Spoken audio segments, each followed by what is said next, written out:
उत्तर प्रदेश के नगीना लोकसभा सीट दिलचस्प नतीजे सामने आए हैं, चौंकाने वाले। समाजवादी पार्टी के नेता अखिलेश यादव दो बार जनसभा, राहुल गांधी जनसभा, प्रधानमंत्री नरेंद्र मोदी, योगी आदित्यनाथ, अमित शाह, सभी नेताओं ने धुआंधार प्रचार किया। लेकिन एक व्यक्ति, एक रावण ने नरेंद्र मोदी और राम की पूरी सेना पर भारी पड़ गया। रावण अयोध्या में राम को लाने का श्रेय लेने वाली बीजेपी रावण के हाथों करारी शिकस्त ले बैठी। 1 लाख से ज्यादा वोटों के मार्जिन से रावण ने उत्तर प्रदेश की सियासत में पहली जीत हासिल करके जो बहुजन समाज के सबसे बड़े नेता होने का जो है वो झंडा बुलंद कर दिया है।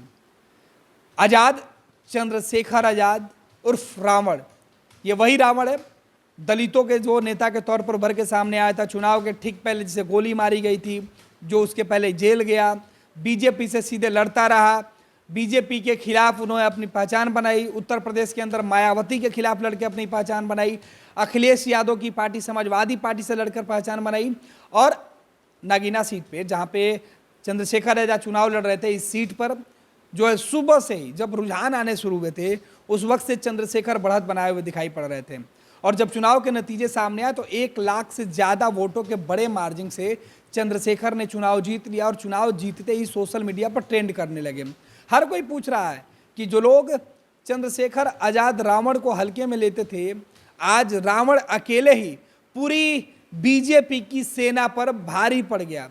बीजेपी जो लोग हर बार हिंदू मुसलमान के नाम पर बात कर रहे थे, उनको उत्तर प्रदेश के इस लोकसभा सीट पर सबसे बड़ा झटका किसने दिया? तो चंद्रशेखर ने दिया है। चंद्रशेखर अपनी पार्टी चलाते हैं और उनकी जो अपनी पार्टी है उसका नाम उन्होंने रखा है सीधे तौर पर आज़ाद समाज पार्टी, जो है वो काशीराम है।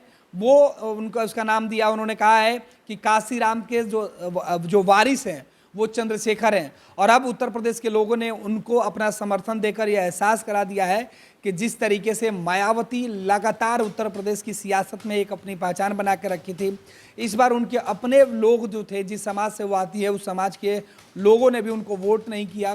इस वजह से चंद्रशेखर को लेकर अब सोशल मीडिया पर ये बातें कही जा रही है कि अब तो चंद्रशेखर को लेकर जो लोग गलतफहमी पाल रहे थे उनको यह समझ में आ गया होगा कि चंद्रशेखर किस चिड़िया का नाम है। चंद्रशेखर ने जिस तरीके से उत्तर प्रदेश की जो फिजा है वो बदल दी है। उत्तर प्रदेश के अंदर तमाम जो दावे किए जा रहे थे, तमाम जो रणनीति बनाई जा रही थी, उन रणनीतियों से अलग चंद्रशेखर अकेले ही अपने दम पर बीजेपी और समाजवादी पार्टी दोनों को सबक सिखाकर मायावती को सबसे बड़ा झटका दे दिए हैं। चंद्रशेखर आजाद जो है वो, जिनको रावण से जानते हैं, वो अखिलेश यादव की सेना, समाजवादी पार्टी की सेना पर भारी पड़े हैं। तो सीधे तौर पर बहुजन समाज पार्टी का पत्ता नामो निशान मिटाने में भी चंद्रशेखर ने बड़ी भूमिका निभाई है। और अब बीजेपी नगीना सीट पर चुनाव हार चुकी है, समाजवादी पार्टी हार चुकी है और 1 लाख से बड़े मार्जिन से जो है चंद्रशेखर आजाद चुनाव जीतकर संसद पहुंच गए हैं। पैनोरमा ग्रुप, जो सोचता है वो करता है। ये लो, मुंह मीठा करो। आज मैंने अपना जॉब छोड़ दिया, अब हम पूर्णिया वापस जाएंगे। जॉब छोड़ दिया है? मतलब ये घर कैसे चलेगा? हम करेंगे क्या? और माँ बाबूजी क्या बोलेंगे? इसलिए मैं एक और मिठाई का डब्बा लाया। अपने बिजनेस के लिए लोन अप्रूव हो गया।